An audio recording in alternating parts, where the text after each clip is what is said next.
About 5 minutes later, there's the words across the bottom of the screen that say that there has been a bridge that collapsed in Point Pleasant, West Virginia. So then he knew what was really going on. So it's like these prophecies were never really dead on, but they were close enough to kind of get you fired up and concerned and want to do something about it. But they wouldn't give you the exact location or what was going to happen at a specific certain time. The Codega is a guide and a storyteller, escorting you through the night, lighting the way, warding off thieves, ghosts, demons, and other oddities. Along the journey, his companions would often share with him the most curious of stories that he'd record in his Codex. Perhaps you just might find yourself traveling with the Codega and sharing one of yours. It was a cold, windy night, November 15th, 1966.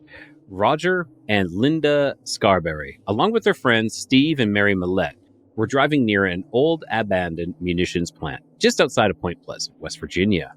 It was kind of a place that felt eerie, even on a normal night, but what they saw out there was anything but normal.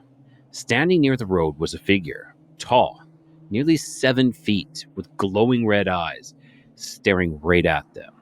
It had massive wings tucked against its back, and as they watched in shock, it suddenly spread them wide. Then, without a single flap, it lifted off the ground and took flight. Panicked, they sped towards town. Whatever this thing was, it followed them. It didn't just follow, it kept up with their car, soaring overhead, almost as if it was watching, waiting. When they finally made it to the police station, they were visibly shaken, and they weren't the only ones. Over the next year, dozens of people in the area would report seeing the exact same winged creature. And then, just over a year later, tragedy. The Silver Bridge collapsed, killing 46 people. Now, some believe Mothman was a warning. Others think it was something far more sinister. But what if we've been looking at this all wrong? What if these encounters like this, as terrifying as they are, actually, were there to change people in a way we don't fully understand? Welcome back to Codega's Codex of Curiosities, where we dive into the strange, the unexplained, and stories that leave you questioning everything. Tonight, we're taking a deep dive into mysteries and into the Mothman, but from a perspective you might not expect. My guests, Bill and Jaci Kousoulas, are researchers who have spent years studying not just Mothman, but the impact paranormal experiences have on people's lives. Their book, Bridging the Tragedy, looks at how those connected to the Silver Bridge disaster and the high strangeness surrounding it experience something called post-traumatic growth. In other words, even in the face of terrifying events, people found resilience, meaning, and even transformation. So, is the Mothman just a cryptid? Bad omen? Or is there something deeper going on here? And with that, we're going to bring on Bill and Jaci, and we're going to go deep and learn a little bit more about the Mothman and the effects that it has on everyone else. So, Jaci and Bill, please introduce yourselves, and welcome to Codega's Codex of welcome to Codega's Codex of Curiosities. I'm having trouble today with this. I don't know, I'm just tongue-tied here. Well, that's a tongue twister, Rye. I'm Bill. And I'm Jaci. There we go. Yeah, it's a nice alliteration, Codega's Codex of Curiosities. I like the alliteration, but every now and then, sometimes I seem to stumble over it. And welcome to the show here. So why don't you introduce yourself and tell us, to our listeners and our viewers, a little bit about yourself, and we'll go from there. Okay. I am Jaci, and I am the better half of Phenomenology Research Professionals. And our work is basically we study trauma and post-traumatic growth, and throw the paranormal in there. We have paranormal in there too. So that's what our phenomenology research partners are. I myself am a retired postmaster. I worked for the United States Postal Service for over 23 years in that position, and retired. And before I retired, I started a few businesses so I'd have something to fall back on. And so I'm now operating phenomenology research professionals. I also have Kousoulas Crystals, which is a metaphysical store, and a website for that. And I have a couple Etsy shops besides that. So that's basically who I am and what I do. I like social media. I try to stay on top of social media posts and what we're up to and things like that. It definitely sounds like you got your plate full, though. It keeps me very busy. It does keep me very busy.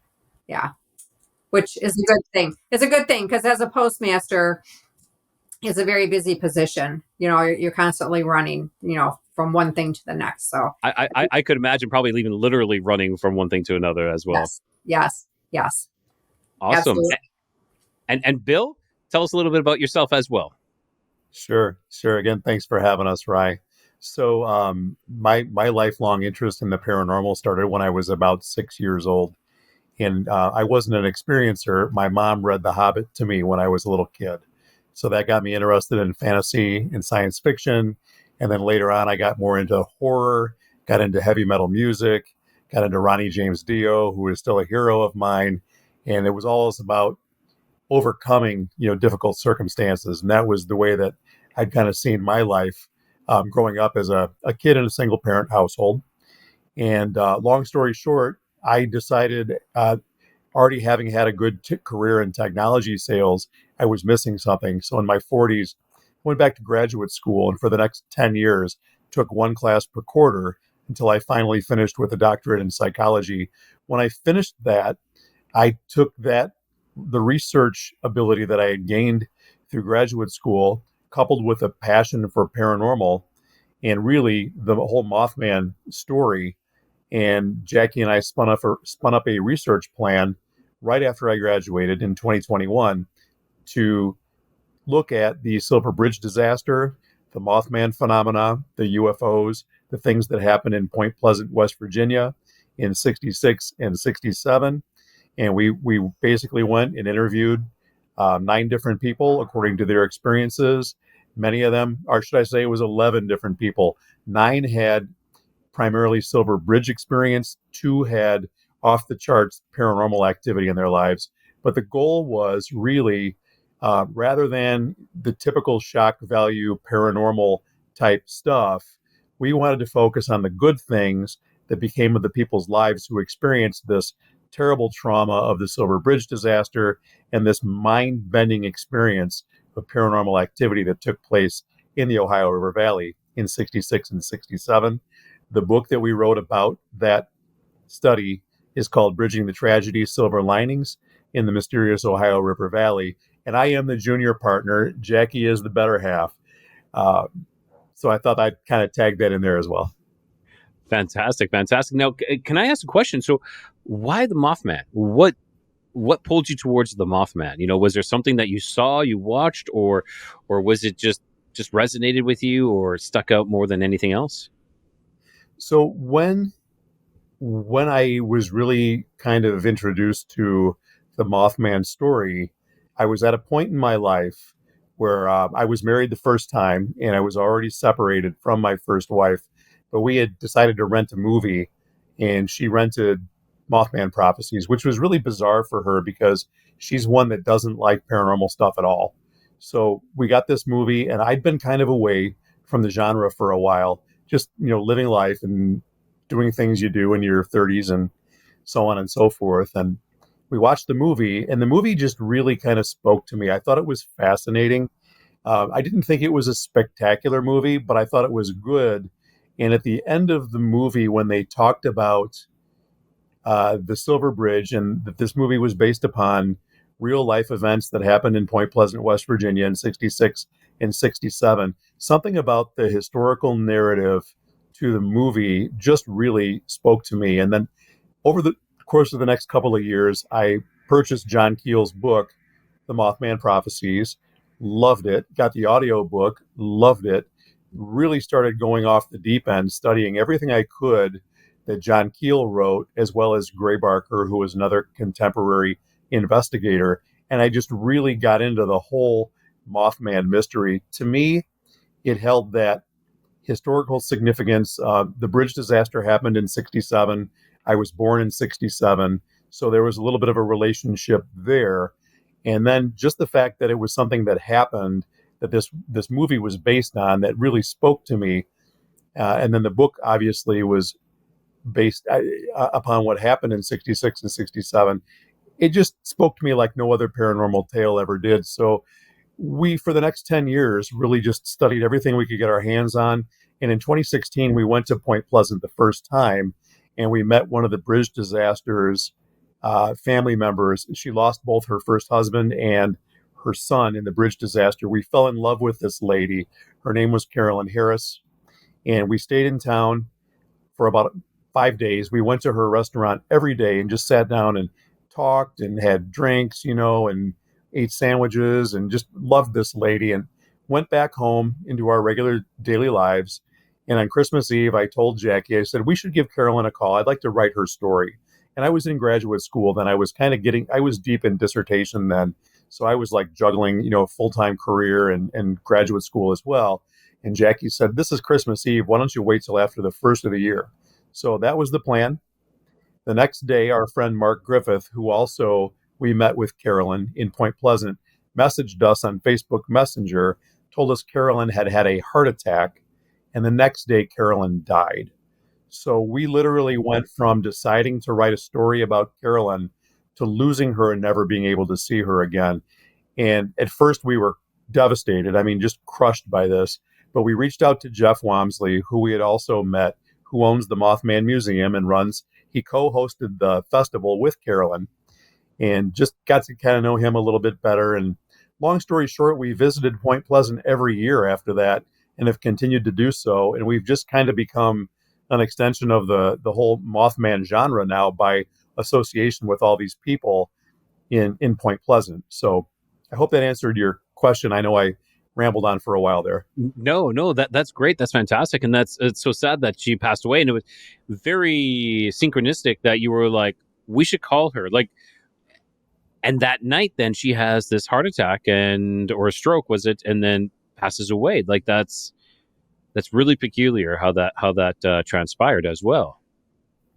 It really was, Rye. And I'll tell you that I was really crushed by that. I really had made up my mind I was going to try to get her to talk about her experience. She did not want to talk about the bridge disaster, and I understand why that is. But I really felt with my background and that it might be therapeutic to her to be able to tell her story to us, because we're very non-judgmental people, and we really just wanted to hear what she had to say, but it just wasn't meant to be. But I contacted a professional writing coach, and in our conversations, she never did really coach me so much, but when I talked to her, she said, I know that Carolyn's gone, and I know that you miss her, and I know that you wanted to interview her, but what a great way to really kind of keep her alive and present a testament to her, who she was and who she meant to you, what she meant to you. Why don't you write the book anyway? And that was really the only shot in the arm that I needed to get going there, to get galvanized in the direction of putting the book together. I agree. And do you think that she was maybe a catalyst for you going in this direction of this feminology, in that direction? Sorry if I butchered saying that that term, but was that possibly that she was a catalyst that you wanted to know more? What do you think, honey? I think so. I do. I think that if we never would have went to Point Pleasant, I would never have met Carolyn. We wouldn't have what we have today. That's for certain. So yeah, I definitely think it was Carolyn. And the thing that Bill left out is when we were in Point Pleasant, we got there after 5:00 and the museum was closed. So we went to the statue, of course, and headed down Main Street, and I think it's to the west on Main Street. And Bill's just trucking along, and we went past Carolyn's restaurant, and I saw her looking out the window, and I said to Bill that there's a lady in the window, and I think she wants to talk to us. And he's like, and it's like, no, no, no, no. She wants to talk to us. I think we need to go back in there and speak to this lady.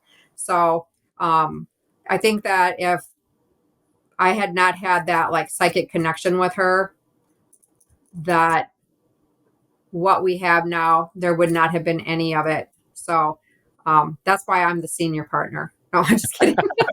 Well, I think it's amazing that, to follow your intuition, change the course of your lives. Then, it was that you saying we need to go talk to her, and by you going to talk to her, that was the catalyst. So it's great to listen. There's a lot of people who get these signs and get these messages, but they don't follow through. They ignore them, and how many opportunities have we missed because we have chosen to ignore these messages we get, or these signs that we get. And I know for one that I'm sure I've missed a ton, but I have acted on some of them as well, and it really has opened the door for some amazing things to happen. So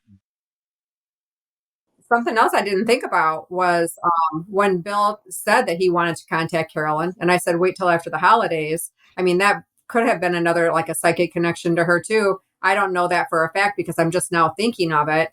But me telling him to hold off until after the holidays. If he would have contacted her on Christmas Eve, and she would have said yes, and then she passed away on Christmas Day, the book never would have gotten written. And would we have felt defeated and not even moved forward with any of it? or So or could it possibly been like responsibility, like this response, like that we were responsible for the death as well. Like that. I'm not saying that you were, but it could have been like, oh my God, did we cause her to do this? Did we cause this stress on her?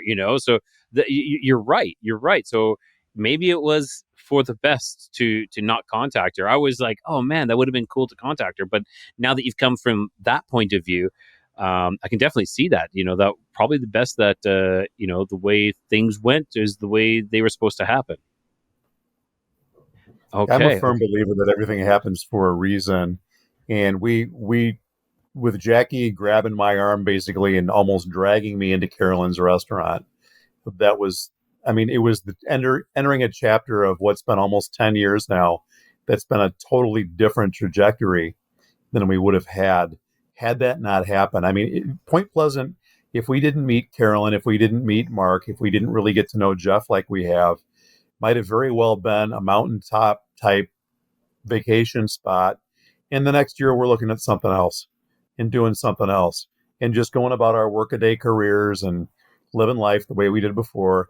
But this totally changed things. I don't think anybody has ever asked us the question that you did, and just implying the synchronicity, the fact that we talked to her and this kicked off this whole passion that we have now to do what we do, might never have developed had we not, listened to that Jackie's intuitive voice and me following her. Carolyn actually was in like 16 or 17 different documentaries. We recognized her after a while. I mean, she was kind of like the queen of Point Pleasant, truly. And we didn't know that. We just thought she was a little old lady and she was nice and she was in this restaurant. But turns out she was a bit of a celebrity in the whole Mothman mythos. Fantastic. That is amazing. I'm glad you got to meet her as well, and that is awesome. So now I got a question. So, many see like Mothman itself it's kind of like two-sided kind of coin here. Some people believe that he's the harbinger of death, of doom. But other people believe that he is there as a warning, as a guardian, Now, so based on your research, what patterns have you found in people and how they interpret their encounters with the Mothman? So the people that we interviewed for Bridging the Tragedy who had paranormal experiences were Andy Colvin, who is an experiencer slash author, editor, publisher, and then one of his childhood friends who used an acronym, not an acronym, but a pseudonym, Harriet Plumbrook. And she is like his partner in crime from when they were kids, through the whole Mothman scenario and through school. And they were apart for like 30 years, got reconnected when Andy found the Mothman Prophecies book. So kind of like me, where your life just kicked off was when you really got that Mothman Prophecies book and started tearing into that. And I really kind of follow suit with Andy's thought process when it comes to Mothman, which is very similar to what John Keel had postulated that he thought Mothman was, is that could be either the Thunderbird in the Native American tradition or the Garuda in the Eastern tradition, meaning Buddhism and Hindu method or ideology. So really more of the way that Andy likes to describe uh, Mothman is as a first responder, like a spiritual first responder. When something is going wrong, Mothman is there to kind of right that wrong, or at least to illuminate what's going on so that people understand there's something that's happening here that shouldn't be happening here. And was that, what was happening in the TNT area with the residue that was left over from the dynamite or what have you, that it seeped into the ponds and into the ground? Was it because the Silver Bridge had a faulty eye bar and it was going to collapse? Who knows? But I really kind of follow the train of thought of if Mothman is spiritual in nature, it leans more towards the angelic than it would towards the demonic. Not that it causes catastrophes, but that it maybe illuminates these wrong things that are going on so that maybe collateral damage is minimized. Okay, that makes sense. So kind of like a watcher of sorts. I'm here to watch and observe, but if you see me, take notice is kind of what you're saying. I think so. That's a good way to put it. Okay, that is interesting. Now, I know there was a lot of there was talk of men in black in the area and UFOs and other bizarre activity. Can you go a little bit into that, into those events? You said some other people had experienced some paranormal activities. I'd love to hear what they were. Carolyn told us about the Men in Black, didn't she? Mm-hmm. Yeah. She when we asked her about Men in Black, I asked her specifically if she'd seen any of them, and she said, yeah, she had seen them. She said there was two different types of them. They kind of like stuck back in the corners, out of the way, and just kind of watched what was going on. But some of them she referred to as government men with her West Virginia accent, and the other ones she said they weren't from around here. And she said that they didn't look right. They didn't behave right. But she she said that they had like this waxy type of an appearance to them. That's how you could tell them from the government people. So that was her experience with the Men in Black. We had other people say that they saw them too, that they would just kind of, it's basically, I don't know that anybody that we actually interviewed said that they looked like they had like a waxy appearance or that they could tell the difference between them. But other people did see them. Most of them thought that they were from the government. Denny Bellamy was, he's the director of the Mason County Visitors Bureau in West Virginia, and that's located right in Point Pleasant. And he said that back in the 60s, West Virginia could grow some really good pot. And he thought the Men in Black were there because they're, all this pot that was being grown back in the mountains and stuff. So I don't know. I think most of them, I think most of the people that we talked to wanted to believe that they were government people because it's a very scary thing to think that other beings might be watching you. Andy told us that during his childhood, his family was sat on the couch in their living room and there were three Men in Black. And he said that he believes that they hypnotized the family for information. And for some reason, he wasn't completely hypnotized. He doesn't remember everything that was said. He thinks that they were like giving information to the family to like maybe get their thought processes moving in a different direction than what was really happening. But he said that he remembers them being there and he remembers them talking to everybody. And then he remembers them leaving, and the rest of the family doesn't remember them at all. So there's that. Wow, that is interesting. And and usually they're in pairs, but to see three, that's a little different as well. And it's kind of it's really interesting that the hypnotist or the hypnotizing, sorry, didn't take fully on him, so he was able to kind of be conscious, semi-conscious through it all, and be able to remember this and recall this, and with them implanting maybe different thoughts or like different screen memories of sorts. We're going to implant these words into you, or these different takes on what's going on. It kind of lends credence to I've heard of screen memories. I don't know if you've heard of those before, where it's kind of like, yeah, they try to replace your memory with what's going on with something else, and it definitely sounds something along that line. That is fascinating. I know Linda Sigmund had talked about the Men in Black as well, and one of them, I believe, I don't think she said was waxy, but his skin was different. I think it was pale, like really pale. He looked very peculiar, and so I know you're going to be talking to her soon, so that'll be an interesting conversation. Now, so we got the Men in Black. Now, what about any like really high strangeness or paranormal encounters in and around that time as well? Well, certainly Mothman. There were up to 200 reported sightings of Mothman during 66 and 67 there in the Ohio River Valley. And that's just really in Point Pleasant. I mean, Andy and Harriet were in Charleston, and Charleston is 50 miles up the Kanawha River away from Point Pleasant. So these are different sightings that were taking place there as well, too.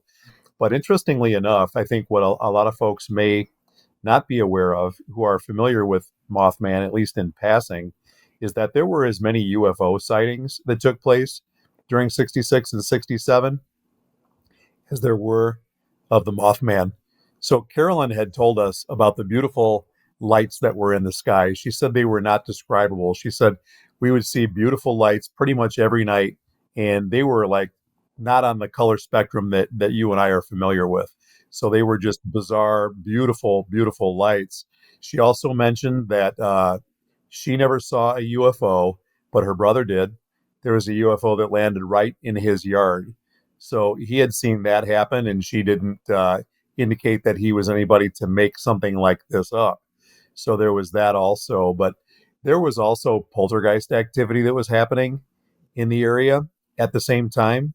The Men in Black we talked about, Mothman, certainly the UFOs and the lights in the skies. There were even cattle mutilations that were taking place. And another thing that has come to light kind of recently is that there was also a serial killer who was on the loose in the area and had killed something on the order of like 18 or 20 people. And it was widely, quietly known who he was, but he was from a very prominent family. So it was all hushed up. So he was never arrested for that. But I want to say that he was released from like an asylum and went out and did all these murders and then quietly was put back into the asylum. So there's all kinds of strange things that were going on The other thing in you Point mentioned is Pleasant. prophecies. The prophecies, the point of the whole Mothman prophecy is because there was all this prophecy happening. And the people were like having dreams that they saw presence floating in the river. We had people literally tell us that during the interviews. Like one guy, I mean, you could still see he was shook up by it because he says, "You got to understand." And he was like a 7-year-old boy at this time. He said they were telling us that there were Christmas presents floating in the river. There was a man on top of a semi, and people were having these dreams and thoughts of things that were going to happen. So there was all this different prophecy, and it even went further than that because the prophecy part of it, John Keel was from New York, and there was tons of stuff happening in New York, Mount Misery. I mean, just tons of stuff. The whole I guess, climax of the Mothman prophecy movie was the bridge collapsing, but John Keel the whole time knew there was something that was going to be happening on the Ohio River, and he thought it was one of the chemical plants that were going to blow up. So when the bridge went down, he was shocked because he really truly thought that the information that he was getting was going to be more like the bridge collapsing. I mean, the plant blowing up. Yeah. And there's another piece to that too. So Mothman prophecies, the prophecies aspect of thing, Keel was getting all kinds of different messages from different sources. Some of them were like phone calls, some of them were channeled voices, but he had received information that Dr. Martin Luther King was going to be assassinated. And the message that he received was that he was going to be killed on February 4th. Well, that didn't happen. It happened on April 4th. And then he also was warned that Bobby Kennedy needed to avoid airports. Of course, we know Bobby Kennedy was assassinated in an airport. He also received information that the sitting Pope was going to be assassinated. Now, the Pope was not assassinated, but that was only because the Secret Service was able to stop the guy who tried to kill the Pope. So there were all kinds of, messages that were coming to John Keel, prophetic messages during this whole Mothman flap as well too. And one other piece that I find really interesting is that so John was back in New York on December 15th of 67. He was watching the news and he'd been getting more information from one of these sources that said that there was going to be a big blackout in the whole Northeast, and it was going to happen right when President Lyndon Johnson flipped the switch to turn the Christmas tree on the White House lawn. So he's watching TV, watching TV, watching TV, and he's got a couple guys there with him in his apartment watching TV. And one of them is an old friend who just happened to show up that night out of the blue. And so as they're watching this happen, nothing happens. When Johnson flips the switch, the tree goes on, there's no blackout, but then about 5 minutes later, there's the words across the bottom of the screen that say that there has been a bridge that collapsed in Point Pleasant, West Virginia. So then he knew what was really going on. So it's like these prophecies were never really dead on, but they were close enough to kind of get you fired up and concerned and want to do something about it. But they wouldn't give you the exact location or what was going to happen at a specific certain time. It's like the messages were garbled. Now, what I'm kind of getting at here is this guy who had knocked on the door and hung out with John and watched TV with him that night actually had died 2 years before that. John called the guy's wife looking for the guy, and she's like, John, what are you talking about? He died 2 years ago. And of course, What? John was flabbergasted. So this was some type of either a doppelganger or some type of a psychic projection or what have you. But this guy was not who he said he was supposed to be. Which there were other doppelgangers in the whole story too. I mean, this whole Mothman prophecy story is unbelievable.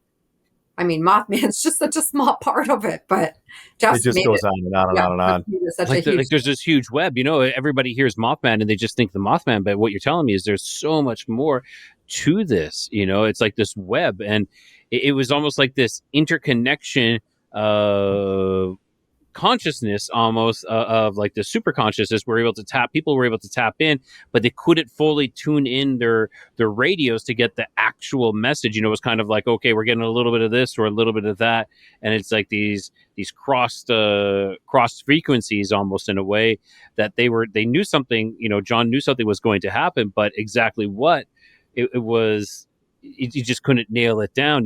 But that is really interesting. Yeah, well, it's like I like with to just Andy and Harriet's whole story. Andy saw the Mothman when he was 7, I think, when he saw it, maybe 8. They were on the way to the bowling alley, and it was following them in the car. And he was telling his dad about it, and his dad's like, basically, "Shut up, kid. What? Back in the '60s, you just be quiet. We're going bowling." And then he also saw something come out of a tree that unfolded itself. That he thought maybe Mothman lived in a tree. And then he also had a picture of it. That's why he calls himself the Mothman photographer. He actually got a picture of Mothman. But his whole life changed during this time. He came from just being an ordinary kid to this huge artistic talent and genius level IQ. And the same thing happened to Harriet. Harriet had total recall after her experiences of UFO and stuff like that. And the reason we included them is because Mothman was seen on December 14th in Clendenin, West Virginia, which is a suburb that's just a little northeast of Charleston. So the Mothman, there were sightings in Charleston as well. It just wasn't covered like it was in Point Pleasant. Mary Hyre took the initiative to cover the whole story and continue to cover the whole story. The people in Charleston didn't. So that's why they're included, because there was like all of this weird stuff that was in their story is unbelievable. The stuff that happened to those two as children and throughout their life, and how the whole experience of all of the high strangeness of that time just completely changed their lives. And I got to say this before we move on, too. And that is that when we initially contacted Andy and Harriet, we contacted Andy through Harriet. And it was because Andy is a little bit of a recluse. And so we wanted to make sure that if we got Harriet involved in the conversation, then maybe Andy would be too. So we got onto a Zoom meeting with them probably 4 years ago. And Harriet is an amazing psychic talent. She's just crazy intuitive. And she, from looking at me over the Zoom meeting, she said, "There's something wrong with you." And Jackie's laughing because she knows, she lives with me. But she's like, "There's something physically going on with you. Are you having any trouble?" And I said, "Well, I have degenerative disc disease. I have some trouble with my back." She's like, "No, what I'm getting is something more along the lines of diverticulitis." And I said, "Well, I've heard of that before, but I don't know much about it." 2 or 3 days later, I was taken by ambulance to our local hospital for the very first time in my life. And it was with a condition very similar to diverticulitis. So somehow, through Zoom, she was able to intuit that something was wrong with me, flag me about it, and a couple days later, I'm in the hospital. And Holy she cow. and she also diagnosed him a second time when he was in the hospital with he had a disc issue, and they were saying it was all kinds of stuff, and she kept saying, "No, I still see it's a disc issue," and it's like, and then eventually it was found out it was his disc that was causing the terrible trouble that he was having. So we really believe that they were both gifted by their encounters. and and and And and that's where is that from that point, is that when you started moving on into your new study? well, we contacted them originally. Andy and I had an ongoing dialogue on Facebook Messenger anyhow. And he knew that I was really into his research, and he knew that I was like legitimately passionate about it. And so we kind of became friendly, but we didn't really meet, online until that point in time. But by then, I mean, I had contacted him and I said, "Hey, Andy, do you want to participate in our phenomenology?" And he comes back to me, he says, "What's a phenomenology?" Well, then we started talking to him about what we were looking to accomplish. So we already had the blueprint out for it. We knew that we wanted the study to be about post-traumatic growth and the 66 and 67 bridge disaster and Mothman encounters. We knew that, and we really wanted him to be a part of it. Number one, because he's interesting. Number two, because he's a key player. So he's got a little quote unquote star power there. And we became friends. We're good friends with him today. I mean, he's a very good friend of ours. We actually got together once a week, sometimes twice a week, for probably 2.5 years on Zoom meetings. We've been to his house a few times, and we were out there after the last Mothman festival. But long story short, we already had the concept. We just needed people to interview, and he was one that we wanted. Fantastic. Okay, and so let's go into this a little bit further into phenomenology. I'm having troubles with that one. So, do you think so? So first of all, your research focuses on the connection between like these paranormal experiences and personal growth. Exactly what you're describing with Harriet and Andy there. Now, so you would definitely say that you've seen, like, people who have seen Mothman, it changes them in a lasting way. And True. Yes. would it be all positive changes, or is there negative as well? Like, what have you uncovered with these types of experiences? So when we put the research plan together, one of the things that we wanted to do was to keep the Silver Bridge disaster and Mothman separate, because in the Point Pleasant community in particular, because of the bridge disaster, people don't like you combining the two of them. They don't want it to look like this paranormal phenomena had something to do with the bridge collapse. Not that, I mean, it's not good for the community, what have you, but I mean, people lost their lives it's a huge deal. Even 55, 60 years later, it's a huge deal. So we had two different research questions. And the first one was, what are the dimensions of post-traumatic growth for an individual who experienced the Silver Bridge disaster in the Ohio River Valley in 66 and 67? The second research question was the same thing, but instead of the Silver Bridge disaster, it was Mothman and the additional paranormal experiences that took place. So we had two different research questions. And I think everybody except for maybe one of them answered both questions. I mean, the ones who had not experienced the paranormal activity didn't speak a lot about the paranormal activity. But the goal was to be able to find out what their experiences were so that we could find out what good came from those experiences. So, yes, absolutely, there were some negative impact. I mean, who's going to say that, like Jimmy Wedge, who lost his mom and dad both in the bridge disaster, that is wholly a positive experience? Obviously, it's not. You never want to lose a loved one, let alone two, in a disaster like that. That's obviously negative. It hurts. It hurts for a long time. It hurts for the rest of your life. But the flip side of that is, what kind of resilience might you gain? What type of perspective might you gain? How might your life change for the better? How can you help other people?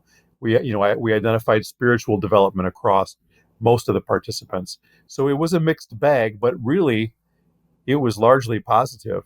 And we just wanted to distill those positive elements to be able to put that out there, because there's enough negative in the world, even, certainly in the paranormal research community. Fear is something that sells, it really does. There's a big element of fear when it comes to paranormal activity. But how about these people that go through paranormal activity and realize, like Reverend Michael Carter, who's going to be in our next book, his life is improved leaps and bounds from his encounters. Which is, it is quite resilient to see that, and these experiences do change people. Like, I wouldn't be doing what I was doing if it wasn't for the experiences that I've had growing up as well. It's like, where would I be? Well, I would not be interviewing people asking about Mothman and Bigfoot and everything else in between. I don't know where I would be. And a lot of people question um, our experiences. They question, did you really have that experience? But the way to look at it is, the experience was so profound that it changed my life, and it changed many people's lives. Is that just something you're imagining, or fantasizing, or something like that, or was just a dream that it's so profound that it causes you to, have PTSD, or just change your trajectory in your life, to go a different path that you were before? Well, I say no. I say that experience was legit. That it wasn't just it wasn't my imagination. It was something else. So I agree with you wholeheartedly on this, that these experiences do change us, and send us off in a direction that maybe we weren't predetermined to go, or it's this predestination wasn't really there. Now it's this new secondary destination, and it really does change us. So what other changes have you seen in other people who have had these types of experiences? Do you want to elaborate on that? Well, certainly, Andy and Harriet experienced their activity back when they were 7 years old, 6, 7 years old. So, I mean, what do we really gain? I know just from my background in psychology and from counseling that 90% of our worldview is shaped between the ages of 0 and 6. So if you're 6 years old and all of a sudden you've got a missing time incident because you looked up like Harriet did and saw a UFO, and the next thing you knew, 3 hours had gone by and your mother was terrified because you'd been missing for what you thought was 15 minutes, and you've been gone for 3 hours. And now, one of the things that happened in Charleston, where Andy and Harriet went to school, was that there was like a focus group, and they called them the Genius Kids. Andy and Harriet were two of them, and then there were a couple of other ones also that they would bring into a room, and they would just let them do their thing, and they'd quiz them and such. And Andy was always doing artwork. They said they'd just let him do artwork constantly while the other kids were doing their other assignments, and he would be listening the whole time, and he would absorb everything the teacher said like a sponge. and be able to spit it back. Now, Harriet, Jackie had mentioned earlier that Harriet illustrated that she had total recall. So she literally, one day, the panel of instructors, which kind of had a man in black who was in the background also, the panel of instructors had given her like a page to read, and she read this page from some really advanced collegiate work, and she spit the whole thing back to them verbatim. She had total recall from reading that page at 6 years old. I mean, and it was off the charts, and she's still like that. It's just crazy. She got our book, which is over 300 pages. She read it in one day. I'm not a fast reader myself, but if I was I mean, if I can knock out a book in a week, I'm doing that in 40 hours, not one afternoon. Harriet knocked our book out lickety split. So, I mean, there were those things, obviously, but I mean, the other things that we found, I think there were a total of 16 dimensions of post-traumatic growth and spiritual development, community development, entrepreneurialism, because, when the Silver Bridge collapsed, that was the conduit between, other sides of the Ohio River. The community of Point Pleasant died. All the commerce that went right downtown, it was gone for 2 years. And when the bridge was rebuilt, it was rebuilt 2 miles down the road. And so all the interstate traffic now missed Point Pleasant. So all these mom and pop shops, all these stores, they just died. But when the Mothman Prophecies movie was released, people started coming to town. They kicked off the festival. And now entrepreneurialism has really taken off within Point Pleasant. So that was another dimension of post-traumatic growth that we found. There was perspective taking. Denny Bellamy talked about how the perspective of life changes after something like this happens. He talked about Kathy Bias, who was a young girl whose body was never recovered from the Silver Bridge disaster, how when they removed the chair from the classroom, how strong of an emotion that evoked from all the kids that were there. And the teacher broke into tears when they took Kathy's chair out as well, too. So changes your perspective entirely. There's the personal development aspect. That was another thing. I mean, I'm sure there's a lot more that we didn't uncover, but what we did uncover was a lot of really profound development. Wow, that's, I don't know. It's very moving, when you're talking about this. You're really giving this, and I know it was a very emotional disaster, but you're showing this other side of it that people see the disaster, and then a lot of times the disaster happens or something bad happens, and we deal with it, and then we move on. But there is these lasting effects that really affected that community, and of course, like I said, like any disaster does, but it's sometimes we just see it we read it on a book or something like that, and we don't we move on from it because it didn't affect us. But hearing these these events, these stories that happen, it is quite emotional and it's quite moving as well. Um, and you had mentioned that Andy and Harriet were in a gifted program, right? So would that be a GATE program? So that is the gifted and talented education. It sounds a lot like it. It may have been. Go ahead. Well, I was going to say it may have been a prototype for something like that, but it sounded like it was more covert. I mean, like they knew something had happened there, and they were studying them because the authorities knew something extraordinary had happened there. Mm-hmm. Well, That's what I was going to say. well, I don't know if you know what the GATE program is. Pretty covert. On the surface, it looks, yeah, it's for children who are advanced, but it's not just intellectually advanced. It's for other reasons as well. And they run a few tests to get kids with certain abilities into these. And I'm not saying it's like, oh, look at, on the movie Stranger Things or anything like that, but it does have some connections when it starts going into CIA as well. There is some CIA connections with that. Oh, sorry, go ahead, Jackie. So that right there, saying that Harriet, her entire childhood had no idea what her mother did for a living. I think she thought she was a waitress or something like that. She just, her mom sometimes would have to be gone overnight, but she just didn't really even know what was going on with her mom and her job.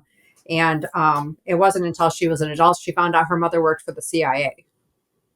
So, there we go. Yeah. Yeah, and I'm an experiencer, and I've had strange things happen in my life. And when you talk about the gate program, there's other things too that they do.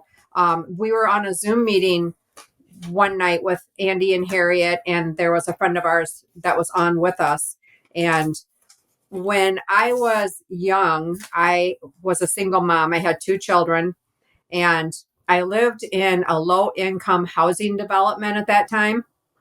And I had 2 of my best friends that lived right on the same floor. If you walked out my door, my one friend lived straight across the hall, and the other one lived down the hall. And I'm still really good friends with her today. The other one passed away. But there was a man in a suit that came to my door and offered me $20 if he could talk to me and my children. And he was doing a study, and he wanted to follow them throughout their education and out our lives to see how I changed as a single mom, what paths I chose, and how it affected my children and how they grew. But when the interview started, they only interviewed my daughter and not my son. And every month they would come back and they would talk to us. And I did it because it was a $20 bill. I was a single mom. I was living in a low income housing, you know? So, so we're talking about this. And Andy's like, well, was he a Men in Black? And I'm like, how am I supposed to know what a man in black? I mean, he was wearing a suit. I mean, it was a dark suit. Maybe he was. But the thing that I always thought was intriguing is I'm an Rh negative blood type, and so is my daughter. My son is O positive. So I always thought that they were looking at us because of our blood type. My friends were there. They were single moms. They both had a son and a daughter.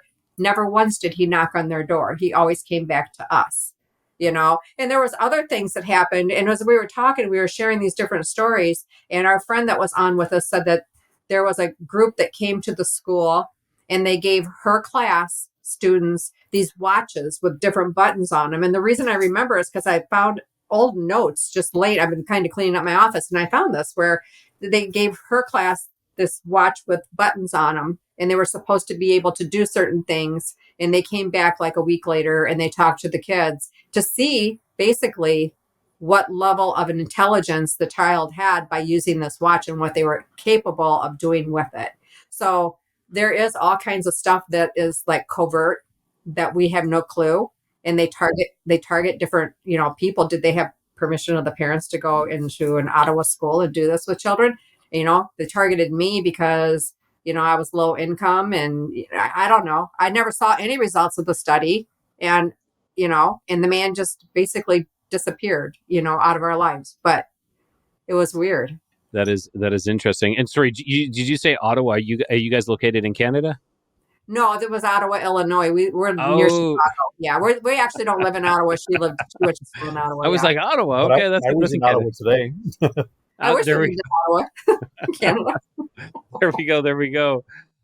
Yeah, I don't want to get too off topic, but yeah, no, that the gifted program. I've interviewed a couple people who were part of that. Chris Neal, and he goes into.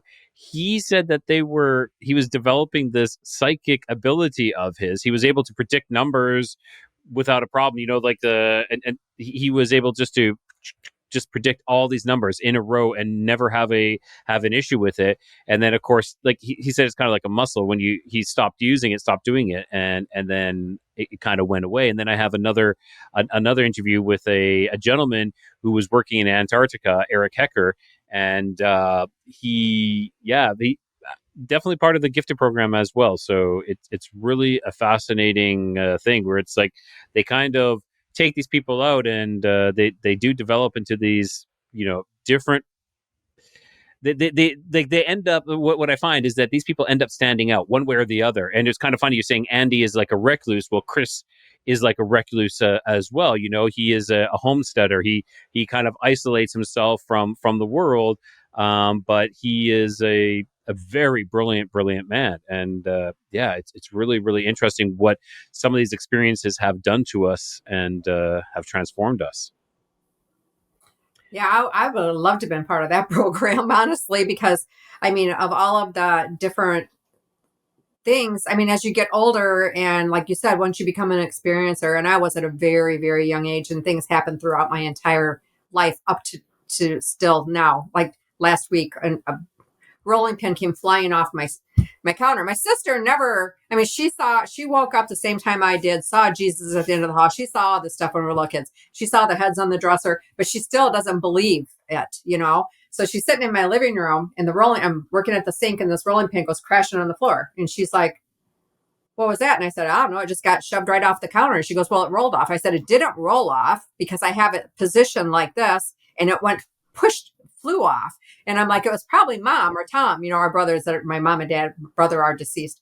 And so she's like, wow, that is weird. But so, you know, when you have these things happening all of your life, and I mean, Harriet told me I'm extremely she said highly psychic. I just need to trust myself more. And I do trust myself more than I ever have. But if I would have had that growing up, who knows where I'd be now? I practiced remote viewing and it was so easy for me to do that I just stopped doing it because it's like, that's all you got to do, you know? And I could possibly been, you know, military grade remote viewer. I don't know, but it would have been nice is all I'm saying. I agree. Like, you know what? I feel like you and me are kind of cut from the same cloth, you know, because I've had tons of experiences as well. I've tried some sort of remote viewing once. I just felt inclined to do it. I was really tied to there was a murder mystery of this little girl who disappeared. She was around my age. And I lived just outside. I lived in the suburb of out of a city that I lived in when I was living in Canada. And this little girl was abducted and they believe murdered. And I decided to, you know, years and years later, like it has never left me. To this day, I still know her name, you know, Tanya Morel. And it just really, really bothered me. So one night I decided I'm going to try remote viewing. I have no idea what I'm doing. I'm just going to see if I can tap into this.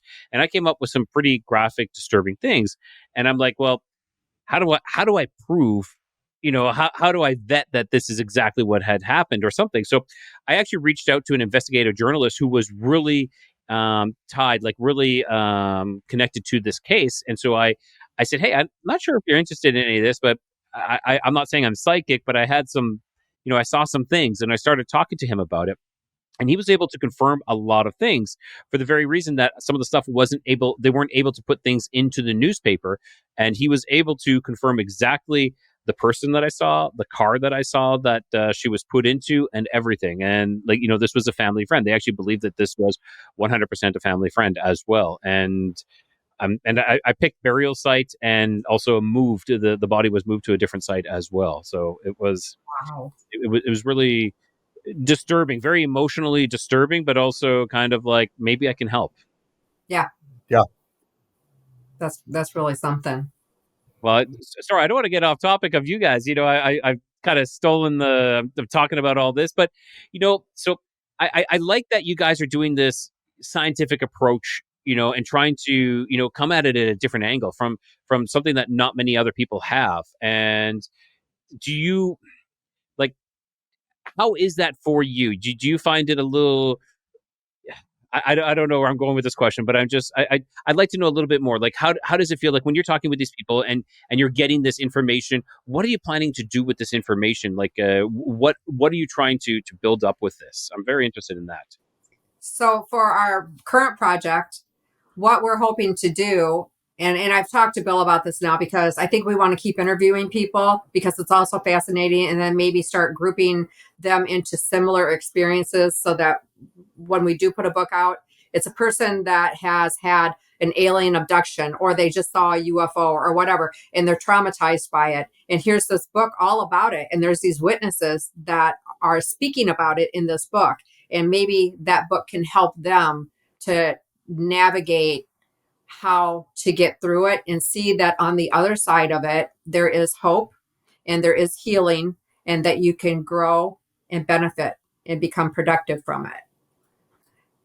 I think that's fantastic. You know, instead of like, I know there's a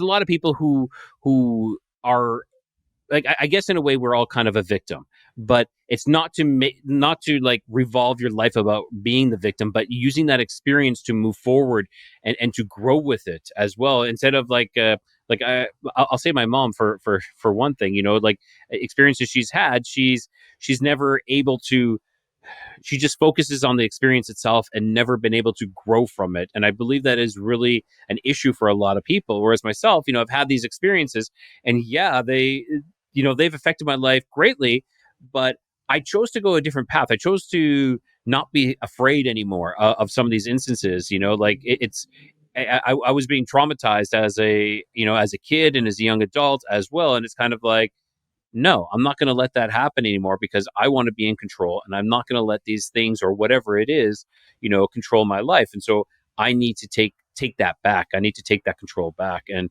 I think that's great that you guys are doing that. You're kind of like giving a map, of saying these people have done it and look what they've done. Yes, there's trauma, but there's healing from it, and you can use this as a way to move forward and to greatness. Yeah.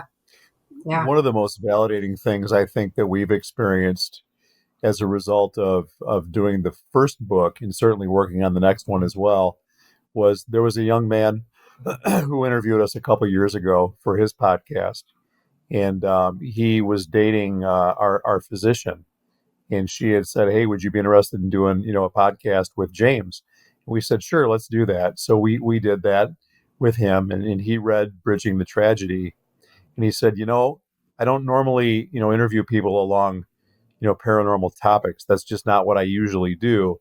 He said, but I've got to tell you, your book really spoke to me, and I'll tell you why. He said a couple of years ago, I was in a car accident, and I was financially devastated by this car accident, and the insurance company didn't pay me, and they were supposed to pay me, and I had these excruciating, these whopper bills that I couldn't pay them, and I was paralyzed. And he said, and I did what I needed to do to finally stick it out, and to be able to get to the point where the settlement finally came through, and I was able to pay off my debt. He said, I saw in your book from the people you interviewed who went through the Silver Bridge disaster, the way they grew and the way they developed, not only developed and got through the trauma, but they thrived because of the trauma, because they were able to use that traumatic experience as a springboard to get to the next level in their lives. That was so inspirational to me. It really spoke to me. Thank you for writing the book. This kid's like 23 years old at the time. So to us, it's just amazing. But we've gotten such positive responses. And, it's really validating because, what for me, having a career in a totally non related field and getting a doctorate in psychology at the age of 53 when I did, made it difficult to be able to switch gears for financial reasons, because even getting into full time, practice at this stage of my career just doesn't, it's not financially viable. It doesn't make sense. But to be able to utilize the passion and the skills that the two of us have now for helping people in writing books, which we love to do, and then having that experience kind of shine through and give people hope, it's kind of like helping me be a counselor when I can't afford to be a counselor, if that makes sense. I really love it. It's so validating. I don't know what more to say, because that is like everything that needs to be said. I think it's fantastic, and I totally commend you for that. You are helping out people, and it's a lot of times these people are the ones who are forgotten, because a lot of professionals don't really want to touch that, because it's a little woo woo or something like that, and it's like my career needs to be on the straight and narrow. I need to get my tenure, or I need to do this, and if I go do Right. and help someone who maybe has had an experience that is questionable, not questionable, but unexplainable, you know that doesn't look good for my career. But in fact, you're saying no, I'm here to help, and that is exactly what a lot of these people need. And I applaud you both for that. So I want to say thank you so much. And before we come to an end tonight, I definitely, if you guys can, tell everybody where they can find you and where they can find your books as well. Go ahead, Okay. honey. We have, if anybody wants to contact us through email, our email address is prpconnect@outlook.com. We have a website, prpconnect.org. You can find a lot of our interviews on there if you just go to the event, Appearances. like appearances. It's under the appearance tab. And And also on Facebook, we're on Facebook. Bill Kousoulas on Facebook. I'm Jaci Myers Kousoulas, Myers. And we also have a Facebook page just for phenomenology research professionals. We do try to post things on there. Like once this comes up, we'll post it on there for people to be able to watch it through Facebook. And on TikTok, you can find me as Kousoulas Crystals. And also on Blue Sky, I'm on Blue Sky as Kousoulas Crystals. And KousoulasCrystals.com carries our book. It's a metaphysical store, but you can get an autographed copy through KousoulasCrystals.com. Or you can go to Amazon and order it there and get it directly from there. We self-published. Awesome. So thank you so much for spending the time with us, and I really, really appreciate that. Of course. Thanks for having me. Thank you. It's been great. It's been really nice talking to you. All right, everyone. I want to say thank you for everyone for sticking around. That was a really good episode. We dove in deep into the mystery of Mothman and the Silver Bridge tragedy, but then from there, we went over to into the unexpected way that these kind of incidences change and transform people, and we mustn't forget the humanity. We are all still here. We're all experiencers, and once you've had an experience, it transforms your life, and what you do with that is dependent upon you. Do you spend the rest of your life focusing on that very terrible experience? No, you use that experience to grow and to become something better, something more. And some people have had some pretty extraordinary experiences, like Harriet and Andy, like they were saying. So it's really, really interesting. So with that, everyone, I want to say thanks again for tuning in to Codega's Codex of Curiosities. Keep your curiosity wandering, keep the light lit, and always find your way home.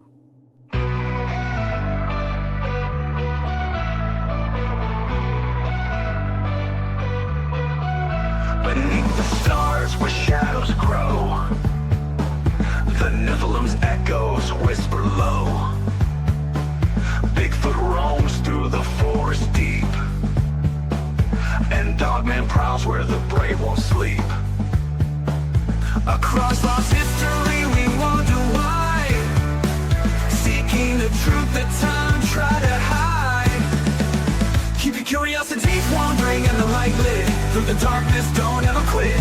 In the Codex, the mysteries come, and always find your way back home.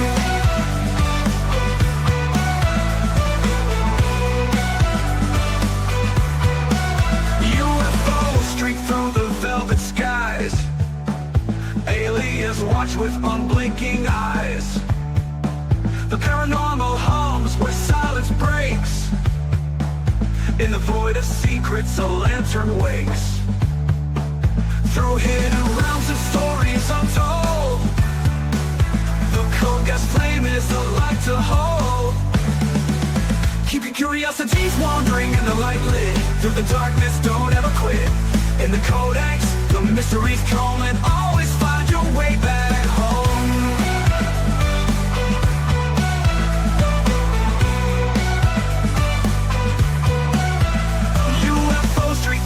Velvet skies, aliens watch with unblinking eyes. The paranormal hums where silence breaks. In the void of secrets, a lantern wakes.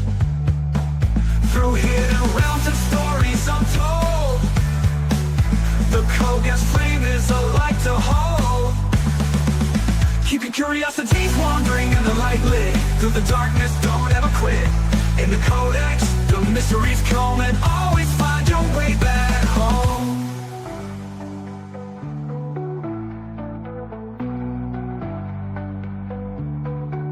Legends rise from the Earth's deep core, a lost legacy we can't ignore. With every step, the veil grows thin, revealing worlds where the strange begins. Keep your curiosities wandering and the light lit. Through the darkness, don't ever quit. In the Codex, the mysteries come, and always find your way back.